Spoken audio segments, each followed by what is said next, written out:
Come on. அது தூங்கிட்டு இருக்கு. இந்த பாம்பு வேஸ்ட். அவனை மன்னிச்சிடு.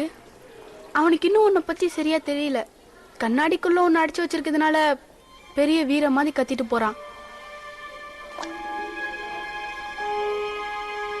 நான் பேசுறது உனக்கு புரியுதா? நான் இது வரைக்கும் ஒரு பாம்பு கிட்ட பேசுனதே கிடையாது. நீ எங்களை மாதிரி மனுஷங்க கிட்ட பேசுவியா? உன்ன மாதிரி தான் நானும். எங்க அப்பா அம்மா நான் பார்த்ததே இல்ல. மாமி, டாடி சீக்கிரம் வாங்க. இந்த பாம்பு எழுந்து நிக்குது பாருங்க.